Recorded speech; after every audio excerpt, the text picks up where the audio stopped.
राम राम किसान भाइयों, मैं नितिन फिर से हाजिर हूँ आपके अपने चैनल नितिन देओल में। किसान भाइयों, आज हम बात करेंगे धान की पैदावार को 30 से लेकर 35 कुंटल प्रति एकड़ तक किस तरीके से निकाल सकते हैं और हमें आखिरी स्प्रे अपनी धान की फसल में कौन सा करना चाहिए और इसे करने का सही समय क्या है। तो किसान भाई, इस समय पर आप जो धान की फसल देख पा रहे हैं, ये काफ़ी अच्छी तरीके से इसके अंदर दाने का भराव हो चुका है। आपको ये दाने का भराव कैसा लग रहा है नीचे कमेंट सेक्शन में ज़रूर बताएं, और आपकी जो धान की फसल है उसके अंदर जो दाने का भराव है वो किस तरीके का चल रहा है। दूसरा किसान भाइयों, जो इसमें बात करी जा रही है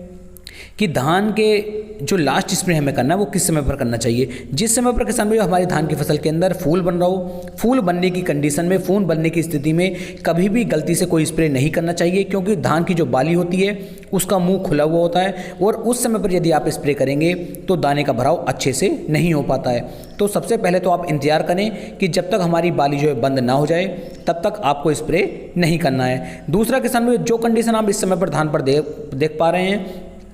ये समय बिल्कुल सही है और सटीक समय है धान के ऊपर आखिरी स्प्रे करने का, क्योंकि आप देख रहे हैं दाने का भराव बहुत अच्छे से हो चुका है। सभी बालियां जो है नीचे की तरफ लद चुकी हैं और पूरा खेत जो है एक समान रूप से बालियों से भरा हुआ है। यदि इस कंडीशन में आपके धान की फसल के अंदर किसान भाइयों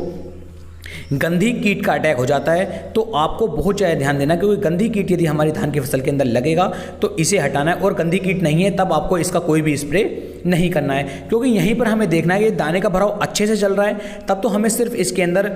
एक स्प्रे करना है। और यदि इसके अंदर किसान भाइयों आपको लग रहा है कि इसके अंदर गंदी कीट है, किसी फंगस का अटैक है या फिर कोई रोग लगा हुआ है, तो आपको किसी कीटनाशक का या फिर किसी फंगीसाइड का यहाँ पर उपयोग करना होगा। पहले बात कर लेते हैं गंदी कीट के बारे में, और यदि रोग नहीं होंगे तो उसके बारे में बाद में बात करेंगे।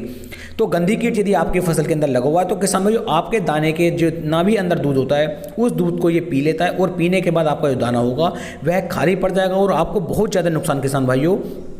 फिर देखने को मिलेगा। तो यदि आपको गंदी कीट को अपने खेत के अंदर से खत्म करना है तो किसान भाइयों आपको इसके लिए इस्तेमाल में लाना है प्रोपिकोनाजोल 25% EC, और इसके साथ में किसान भाइयों आपको उपयोग में लाना है क्लोरोपेरीफास, जिसके साथ में साइपरमेथ्रिन भी आपको देखने को मिल जाएगी। इन दोनों का यहाँ पर क्या कार्य रहेगा, यदि आपकी धान की फसल के अंदर गंदी कीट के साथ साथ फंगस का अटैक भी देखने को मिल रहा है तो ये जो स्प्रे हैं ये फंगस को भी खत्म करेंगे और आपकी फसल के अंदर से गंदी कीट को, इस कीट को भी खत्म कर देंगे, जिससे आपकी जो फसल है अच्छी तरीके से फिर दाना भराव कर पाएगी और आपको एक अच्छा उत्पादन मिल पाएगा। तो सबसे पहले तो आपको ये ध्यान देना है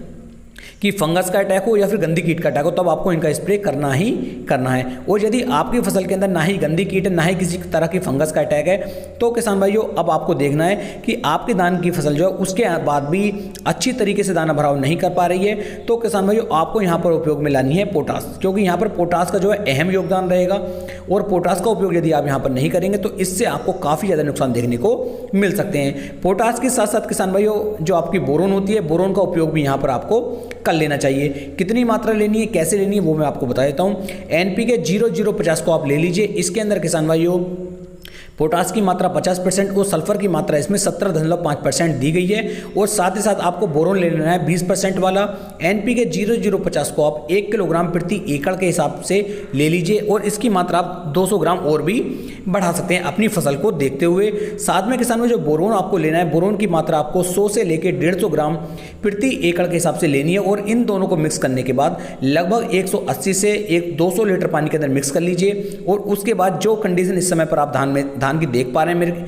मेरे धान की इस तरह का यदि धान आपका है तो आप इसका स्प्रे इसमें कर सकते हैं। यदि आप इस तरीके से स्प्रे करेंगे तो आपको बहुत अच्छा और बहुत शानदार रिजल्ट किसान भाइयों निकाल करके ये देगा, क्योंकि दाने का भराव जितना ज़्यादा अच्छे इस तरीके से होगा उतना ज़्यादा वजन धान में आएगा, उतनी ज़्यादा पैदावार आपकी बढ़ेगी। तो इस तरीके से आप जो है आखिरी स्प्रे अपनी धान की फसल के अंदर कर सकते हैं, वो भी किसान भाइयों जब धान की बालियां पूरे खेत के अंदर अच्छी तरीके से भर जाएं तब, जैसे आप इस समय पर वीडियो में देख पा रहे हैं। तो उम्मीद है मैं आपको एक सही और सॉलिड जानकारी दे पाए।